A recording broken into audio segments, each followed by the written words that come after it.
True love is to let your partner be free, as long as they don't do anything bad or wrong or harming anybody else. Yeah? So you should even learn from their good example and follow that. Follow them. That is true love, nah? Looking in the same direction. If it's a good direction, of course. Nah? Okay. Following Master Ching is a good direction or bad direction? Good direction. Very wise. One candy for you. Thank you for the bánh chưng. The dogs lapped it all up, and the assistant loved it. I had no chance today. I haven't eaten your food yet. I am so sorry. I forgot to eat, because in the morning I was too busy, and then I had to take medicine, and was so busy, so cold and hungry. The stomach feels bad after taking medicine, so the food has not arrived yet, because everybody was busy today. My assistant was busy nailing and fixing the roof together. So I did not want to ask anything. So I took the couple of pieces of vegan bread, and I put some vegan spread on it and just ate that. Yeah, just to calm the stomach. And then after that, bread is swollen inside somehow, and I didn't feel hungry at all until now. I just see, because the dog was, I know he know that the Vietnamese fried sticky rice cake is there, so I came, truly it's there.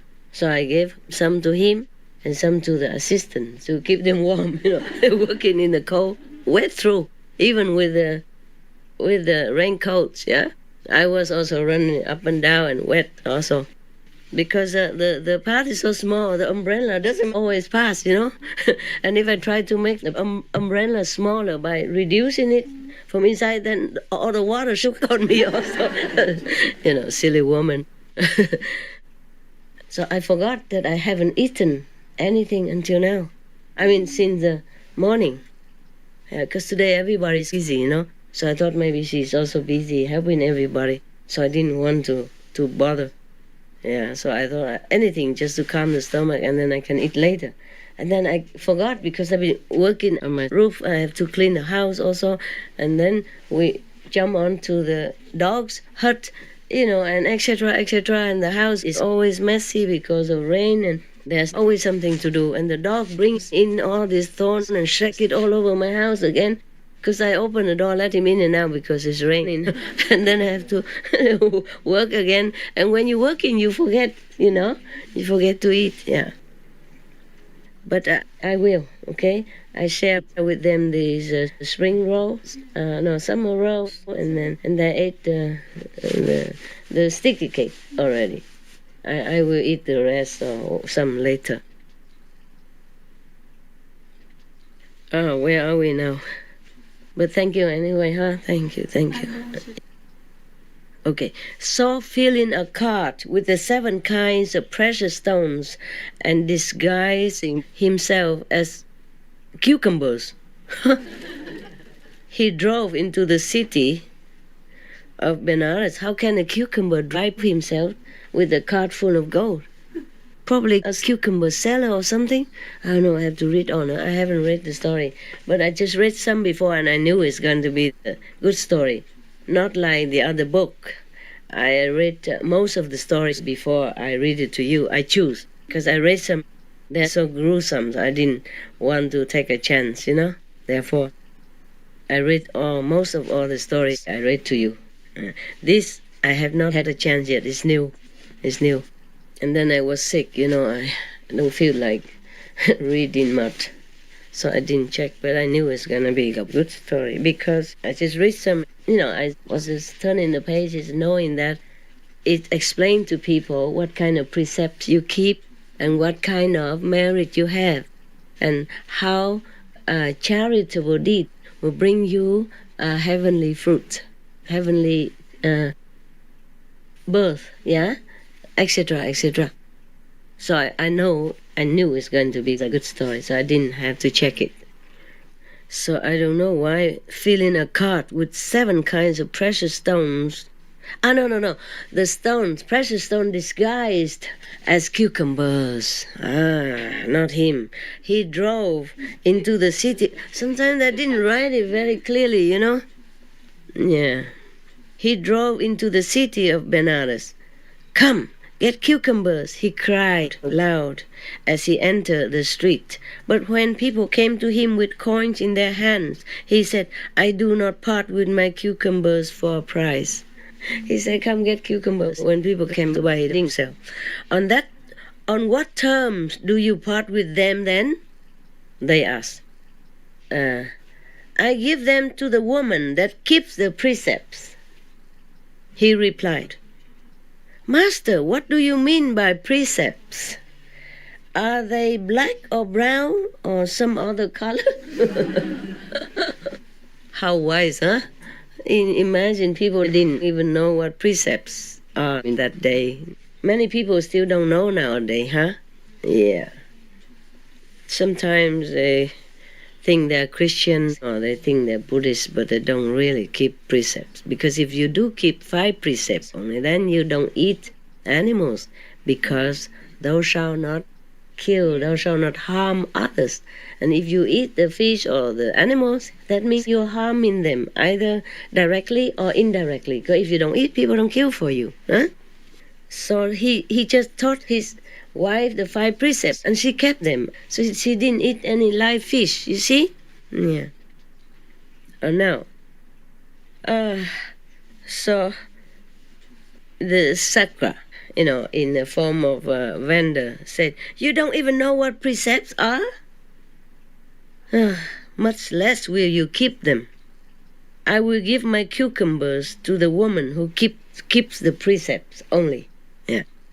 Master, we know there is a potter's daughter who is always going about saying, I keep the precepts. You will give them to her. Go give them to her. The potter's daughter said to him, very well, master, give them to me. So Sakra pretend he didn't know. He said, who are you? She said, I am a maiden that has never failed to keep the precepts. The moral conducts. Sakra said, for you alone have I brought these. And driving his cart to her house, he presented to her, in the guise of cucumbers, celestial treasures which could not be taken away by others. And making his identity known to her now, he said, here is wealth sufficient for you to live on. Rich husband and loving husband. Keep the 5 precepts unbroken. Continue, please. He said that, and then he departed. It's really unconditional love, né?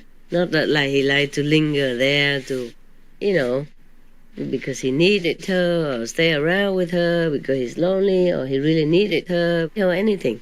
He just wanted to help her and to save her, from a miserable existence. Okay. At the end of her existence as a potter's daughter, she was reborn in the world of the Asuras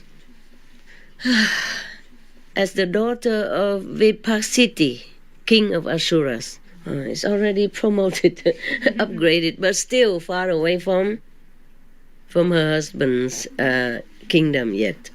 God. Miserable lot. Huh? But the king of Asuras, Vipasiti, was the bitter enemy of her husband Sakra. Since she had kept the precepts in the 2 successive existences, she was fair of form, beautiful. Her skin was of a golden color, and she was endowed with beauty and comeliness, the like of which had never been seen. Vipasiti, king of Asuras, said to all the Asura princes who sought her in marriage. You are not fit to marry my daughter, he said to all of them. Yeah, typical father, no? Yeah. But also she was so beautiful, too beautiful. Having thus refused to give her in marriage to any of the Asura princes, he said, my daughter shall choose for herself such a husband as she sees fit. Wow, very liberal father, huh?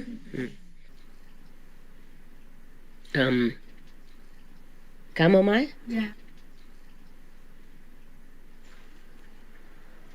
I think 1 or 2 cups a day is enough of this. Otherwise, you will have a loose stomach. Understand that? Yeah. But it's good to cleanse up. It's okay. But it won't last forever.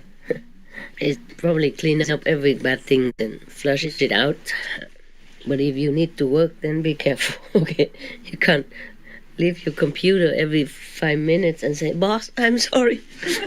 Don't know what's wrong with me today. If you drink every day, then you could drink probably gradually a lot more until you use it. But if you drink only now and then for some health reason, then be careful, huh? All right. So saying, he assembled the host of Asuras. You know Asuras word? Huh? The first word? Yeah. Yeah? The one without shadow? Understand? That one. That's a beautiful word. Beautiful word. Looks similar to ours, but so bright, so radiant, so beautiful, so wonderful, so enchanting, so charming, so bewitching, so seductive that you never wanted to leave that world. If you happen to go there, if no master, you will not know. You will just want to stay there forever, and you think that is heaven, utmost heaven, and you never think of leaving it. But if you go there, if you have the penchant to like it, the master will blindfold you and drag you up. Go, go, go, go. This is not a place for you because it's too beautiful. Shining, with light and music and anything you want just appear immediately. Imagine here we have to work for every little drop of water that we take even, huh? Over there, everything is delicious, everything is good, and you don't even have to do anything for it. Stretch your legs out, love. Stretch it out before you die. Look at me, I also have to stretch it out, huh? It's a cold weather and damp in the air, and your bones telling you that you have them. You have bones. So, take care of your joint. Just stretch it out, okay? Or do some shaky thing like this. All right. I think that's why the Tibetan monks they always swaying their bodies, sideways to keep them not numb, no? Because in some festivals they have to read a big sutra. Imagine you couldn't read anymore, or cannot walk out anymore after long hours of reciting. Then it's bad. Okay, yeah, do that. Now do it with your legs then, huh? So he assembled the host of Asuras and placing a garland of flowers in the hand of his daughter, he said to her, choose for yourself a husband who suits you. At that moment, Sakra looked to see where she had been reborn. Lucky he looked quick enough, no? Just a few more seconds, she'd be taken. Perceiving what was taking place, he assumed the form of an old Asura, and went and stood in the outer circle of the assembled company.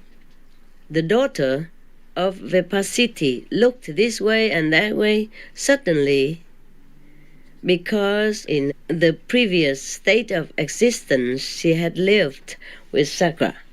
She was overwhelmed as by a mighty torrent by the power of the love for him, which sprang up within her, and crying out, he is my husband, the old wretch, old Sakra, the old Asura, And she threw the garland of flowers over his head. You know, this old Asura, Sakra, these guys. Yeah, says the Asuras together. For a long time, our king has been unable to find a husband suitable for his daughter. Now, however, he has found one. This fellow is old enough to be his daughter's grandfather. Sarcastic, you know. Old enough to be her grandfather. And they departed, hanging their heads with shame. Yeah, lost it all to an old man. Yeah, some people like old woman, old man. You know? Yeah, that's why sometimes young men marry older women. Sometimes older men marry young women. But it's more often the latter than the first, right? We women, after 4, 5, 60, we don't feel like marrying anymore. But men, they still like. Just put a denture on and go on. Sakra took her by the hand, cried out, "I am Sakra," and flew up into the air. The Asuras exclaimed, "We have been fooled by old Sakra," and started up in pursuit, chasing him. Matali, the charioteer, brought up the chariot called Chariot of Victory and stopped by the way. Thereupon Sakra assisted his bride to mount and set out for the city of the gods. Now, when they reached the forest of silk cotton trees, the Garuda fledglings, hearing the sound of the chariot and fearing they would be crushed to death, cried out. When Sakra heard their cries, he asked Matali, "What are they that are crying?" Even the god doesn't know everything. You know, the god of the gods. So you can see, it's a lower heaven, huh? Yeah. The 5th level heavens know everything, of course. Huh? The higher they go, the more knowledge of everything. Even mundane knowledge. Yeah, they know everything. If they want to know, huh? Sometimes they don't want to. What is there here that they want to know? Tell me. Is something worthy of for their ears? To busy their ears with? No. Is something worthy for their nose to smell? Huh? For their eyes to see? Huh? No. Yeah, an old woman sitting here with her feet on the table, wagging her toes and talking nonsense. And the whole assembly also laughing at nonsense. Yeah, nothing much. The best is like this already, you know, imagine. Imagine the rest. How would he like to see anything? No, I'm just joking. The gods are listening. Whenever we have a lecturing or assembly like this, they always come around. Yeah, they love very much. They love this kind of talk. More than humans. They appreciate it more because they truly understand the power of the spoken words of the sutra and of whoever respectfully recite it. Yeah, not necessarily even a high master. They like it because it makes them feel elated, happy, and extends their merit so that they can live even longer in heaven. They can stay as a god longer. So that the flowers on their heads will not wither so quickly. They won't die that quick. Yeah? And they have more power, more youth, more vigor, more happiness.